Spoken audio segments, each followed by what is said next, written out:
जय हिंद स्टूडेंट्स। आज का आपका टॉपिक है क्रिया विशेषण, जो कि आपके 12 चैप्टर से लिया गया है। तो आपको अभी तक जितने भी मैंने चैप्टर पढ़ाए हैं, तो आपने उन सब की वीडियो देखी है और चैप्टर्स को समझा है। उसी तरीके से आपको मैं ये बताती हूँ कि ये क्रिया विशेषण चैप्टर है आपका। तो क्रिया तो आप जानते हैं कि क्रिया किसे कहते हैं, किसी काम का करना या होना क्रिया कहलाता है। और विशेषण किसे कहते हैं, जब हम संज्ञा या सर्वनाम की विशेषता बताते हैं। तो आपको पता है कि संज्ञा और सर्वनाम किसे कहते हैं। संज्ञा किसी प्राणी, वस्तु, स्थान के नाम को कहते हैं, और जिन शब्दों का प्रयोग सर्वनाम मतलब कि संज्ञा के स्थान पर होता है उन्हें सर्वनाम कहते हैं।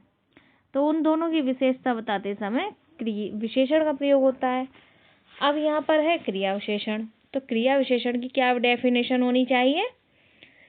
क्रिया विशेषण की डेफिनेशन है, जो शब्द क्रिया की विशेषता बताते हैं वो क्रिया विशेषण कहलाते हैं। देखिए, प्रतिदिन समय पर स्कूल जाओ, कक्षा के अंदर बैठकर पढ़ाई करो। प्रतिदिन माने क्या होता है, रोजाना।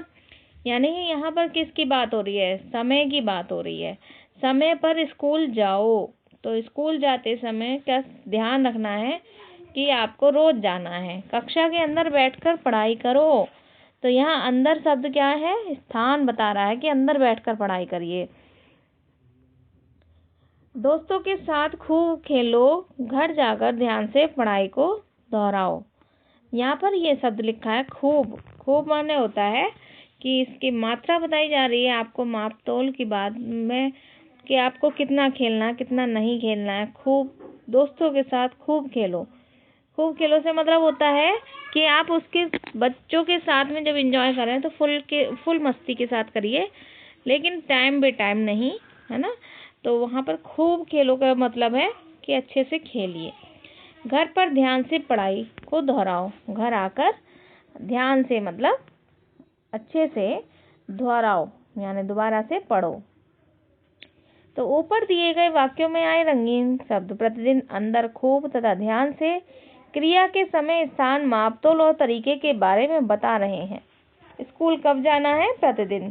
कहाँ बैठकर पढ़ाई करनी है, अंदर। दोस्तों के साथ कितना खेलना है, खूब। घर जाकर कैसे पढ़ाई को दोहराना है, ध्यान से। तो क्रिया के बारे में विशेष बात बताने वाले ये शब्द क्रिया विशेषण कहलाते हैं, है ना।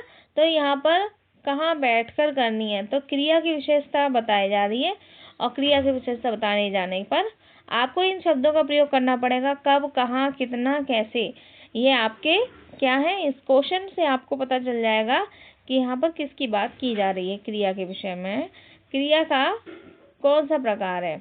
तो जो शब्द क्रिया की विशेषता बताते हैं वे क्रिया विशेषण कहलाते हैं। नेक्स्ट, क्रिया के 4 भेद होते हैं। कालवाचक क्रिया विशेषण, स्थानवाचक क्रिया विशेषण, परिमाणवाचक क्रिया विशेषण और रीतिवाचक क्रिया विशेषण। तो कालवाचक क्रिया विशेषण किसे कहेंगे, काल मीन्स होता है समय। तो जो समय को बताता है वो कालवाचक क्रिया विशेषण हो जाता है। जैसे मैं प्रतिदिन व्यायाम करता हूँ, मैं आज घूमने जाऊंगा, मैं कल तुमसे मिलने आऊंगा, तुम मेरे घर कब आ रहे हो। तो यहाँ कब, कल, प्रतिदिन, आज, ये शब्द क्या है, कालवाचक क्रिया विशेषण। तो ये प्रतिदिन, आज, कल, कब, दोनों शब्द इन शब्दों से पता चल रहा है क्रिया कब हो रही है या कब होगी, अतः ये कालवाचक क्रिया विशेषण है। काल यानी कि आपको बताया था ना मैंने, समय। तो सुबह, शाम, रात और दोपहर, कल, आज, परसों, ये सारे वर्ड आ सकते हैं इसमें।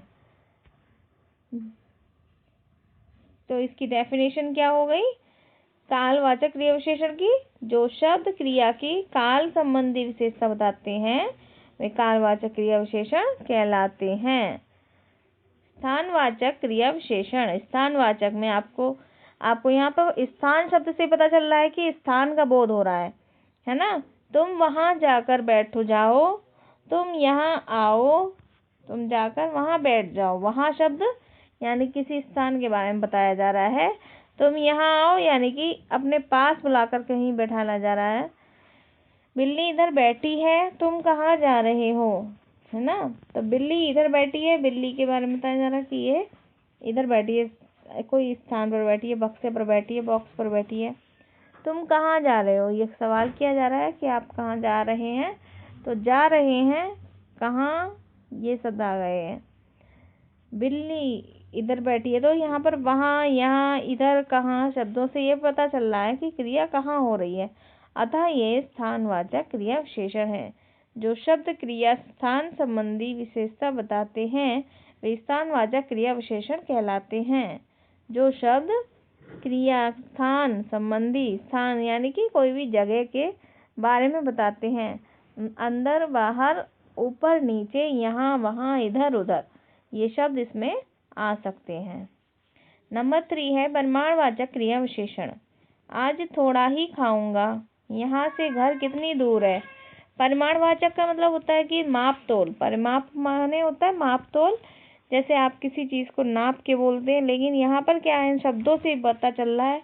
आज थोड़ा ही खाऊंगा, यहाँ घर कितनी दूर है, कितनी यानी कि उसकी मात्रा में, उसकी मीटर के माप के बारे में पूछा जा रहा है। आज मैं खूब नहाया, तुम कम बोला करो। खूब यानी कि अधिक मात्रा में, अधिक देर तक, है ना। कम, कम माने थोड़ा, ये हो जाते हैं। रीतिवाचक क्रिया विशेषण। मैं धीरे धीरे चलता हूँ, आज तुम शीघ्र आ जाना, ये धीरे धीरे और शीघ्र रीतिवाचक क्रिया विशेषण है, क्योंकि धीरे धीरे जो शब्द है वो इस किसी भी चीज़ की लय, गति बताते हैं।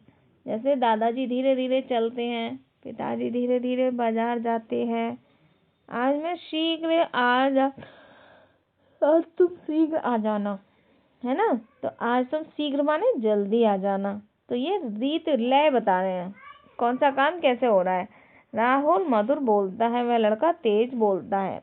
राहुल मधुर बोलता है, मीठा बोलता है, लड़का तेज बोलता है। तो तेज, तो ये सारी गति है। गति माने होता है एक चाल, तो चाल को बताता है वो रीतिवाचक क्रिया विशेषण होते हैं।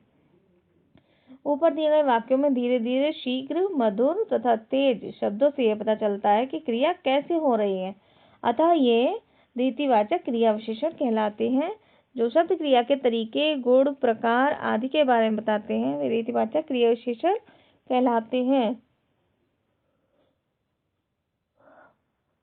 क्रिया विशेषण के रूप में लिंग तथा वचन के अनुसार कोई परिवर्तन नहीं होता है, इसलिए इन्हें अव्ययी कहा जाता है।